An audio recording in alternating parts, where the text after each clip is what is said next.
With exactly 1 week left of the year 2024, many are wondering, will Bitcoin close the year above or below $100,000 per coin? As the M2 money supply is being used as a signal that an imminent dump is coming for Bitcoin. Is this true?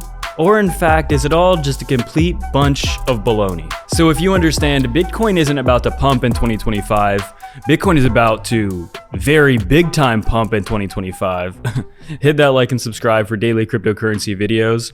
And without any further ado, let's jump into the price of Bitcoin. First of all, for everybody that celebrates, happy Christmas Eve. It is truly a day of pumpiness, dumpiness, but mostly pumpiness. And one of the main things that I've seen over the past couple of days that I've tried to, kind of say that it's not super valid is exactly this. And that's what I want to start the video with. And that's that this chart right here with the M2 money supply going down recently and people predicting about like a $70,000 price target for Bitcoin, meaning using the M2 money supply, they're trying to tell us that we are guaranteed to basically see Bitcoin go down below 80,000, potentially all the way down to 70,000. And this post is actually really good, and I want to kind of go over what Steven says about it. So if we look here, you can see the idea that Bitcoin will move most of the time directionally with M2 is one thing, but the idea that you can basically predict the exact percentage moves and the price for Bitcoin is insane. And he gives a good argument for it. The chart below shows a $3 trillion reduction in M2, largely driven by USD strength. And in comparison, the 2020 M2 money supply grew from 77 trillion to 93 in April of 2022, and Bitcoin grew from $10,000 to $40,000 per coin, so about a 4x return.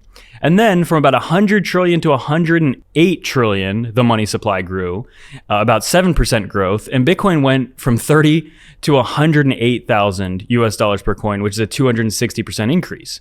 Basically what he's saying is a 20% growth in M2 delivered a 400% growth in Bitcoin, and a 7% expansion in M2 delivered 260, meaning there's not really consistency there, and you can't chart the magnitude of the move in Bitcoin versus M2. And now people want to say that a 2 or 3% reduction in M2 will deliver a 30% drop in Bitcoin. That's one of the arguments out there. And he's saying, everyone's like, where are you getting this from? There's no consistent relationship. And he's saying if one wants to say there's a directional relationship, that's fine, but you can't predict the exact size of these moves. What he says here is that from what he can tell, a 5% gain or a 5% reduction in M2 produces wildly different outcomes in how much Bitcoin moves. And I agree. I don't think Bitcoin needs to like crash all the way down to 70,000 because the M2 has gone down over the last few weeks. But I think it's just, if anything, what I think it is a mix of fear mongering and, as we've seen actually over the last few days, people trying to pile on to have this narrative that Bitcoin's going to crash. And then as we see, as I've been saying as well, that even if we do get a big dump, it is only a buying opportunity in my opinion. And I think we're going way, way, way higher in the year 2025. Analysts suggest the Federal Reserve cannot stop Trump from creating a US Bitcoin reserve via an executive order using the Treasury's Exchange Stabilization Act. Okay, well, let's just say something is big, and potentially it's this. We also see that this actually is potentially one of the most upsetting things I've seen this year. Forget alt season, it's crime season. If SBF is pardoned by the Biden administration, man. I mean, what does the top comment said here? I made it abundantly clear SBF will do little to no prison time prior to his original sentencing. 1 year in prison for one of the largest financial heists in history, basically nothing. FTX made everyone whole, and before you know it, he's a free man. Yeah, that's. I truly believe that there is no justice if this guy walks free. As I've said many times, like SBF getting arrested and his whole scam getting exposed and him going under was the best thing that ever happened to crypto, quite literally. SBF was a cancer to the space. He was a giga cancer. He was a metastasized stage 4 cancer. He was stage 5 cancer, to be honest. He created a new stage of cancer with how bad he is. And yeah, he should, oh my gosh, if he ever gets involved in crypto in any way or another, it's just not a good thing. I mean, this guy should not be involved. I mean, he's just a bad, very harmful person to the space. And I sincerely hope that he does not get a presidential pardon. Anyway, we see here, if we take the 7-day rate of change for the STH cost basis, the euphoria has dramatically declined in the past month, or since the peak last month, back to healthy bull market uptrends of about 2.5%. And this is monitoring the short-term holder realized price metric, which basically has Bitcoin right around $85,000 per coin. So that's pretty big. But this did reset actually with this latest dump. So that's also quite large. We see that percent bounces from the recent Bitcoin bottom on December 20th. And this is what is strong now will be even stronger in 2025. Look at these bounces from December 20th moving forward. Very big. One thing I want to highlight about this too is this is Fred Krueger's post on X, the steps to Bitcoin hitting $1 million per coin. So we have 3 major points here. A new administration and some form of a Bitcoin strategic reserve, new SEC chair, MicroStrategy deploying $10 billion in converts, Bitcoin $150,000 by the end of March 2025, combined with major ETF adoption, 2025 inflows hitting $100 billion plus, sovereigns announcing reserve funds, at least one Magnificent Seven buys some Bitcoin, whether it's Microsoft or Apple, and then advisors are all allocating Bitcoin ends 2025. I don't know why he keeps saying 420K. I don't know if he's memeing, because why didn't he just say like 419K or 421K? What is, I don't know if he's joking here, but I also don't know Fred to be somebody that makes jokes, although I don't know much about him, but I don't get it. I don't see him being a big 420 advocate, but it's funny that he keeps saying 420.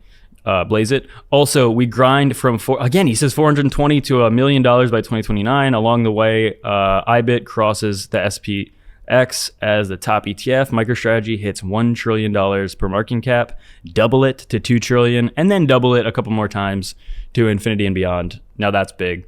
We also see a senior member of South Africa's opposition party wants his country to buy Bitcoin. With Bitcoin, we can liquidate our country debt within 2 years and have our own money. This is basically part of a bigger story, that this adoption and this opportunity, more so, is becoming apparent to people around the world. So we look at the price of Bitcoin right now. As you can see, this is a weekly chart. We have basically the full week left. It is just a fresh weekly candle for the most part. In fact, at this point, it has a nice little wick to it. And as well, we look at the daily chart. Right now, the 21-day moving average is right at $100,000 per coin.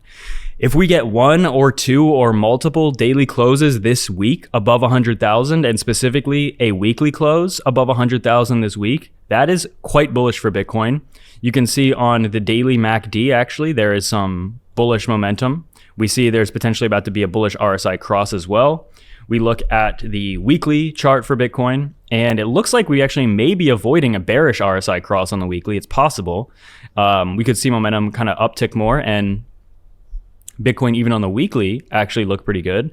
The stock market as well, the SPX, is in a very interesting place, potentially closing above the 21-day moving average as well.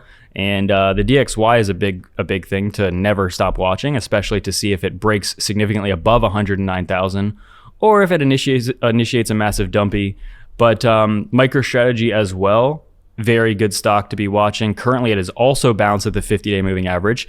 In fact, MicroStrategy, the SPX, Bitcoin, all of them in the last 24 hours have had bounces off of their 50-day moving averages. And that potentially could be big, potentially bigger than your wildest imagination, your wildest dreams, in fact. So that's extremely big. Overall, I think that, as I've been saying, we have a couple of weeks until the new most pro-crypto administration in the history of the US and the history of the world takes office.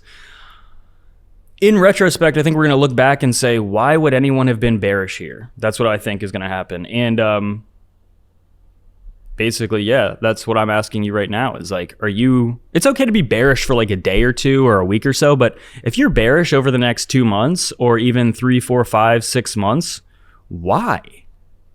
What is your argument?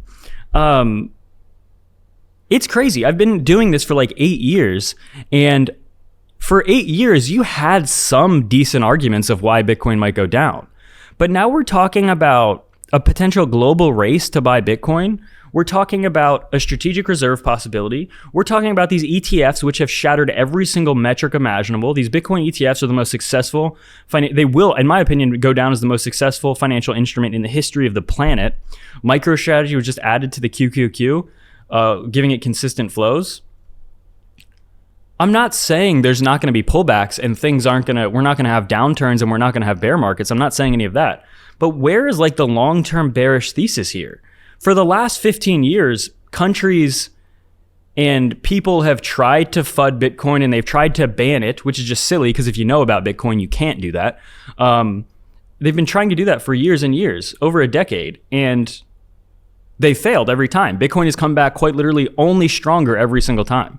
So, I mean, if you're just one of those people sitting behind your keyboard, you know, slurping up your soy milk, you know, on the Buttcoin subreddit, just spreading hate about Bitcoin, I mean, I got some advice, like, stop being weird, stop being a weirdo, like, you know what I mean? You're wrong. Excuse my language, but you're a big butthead. That's what I have to say. And get signed up with Femex or BITUNIX below if you want to buy Bitcoin, altcoins, or trade. Without further ado, that's it for me.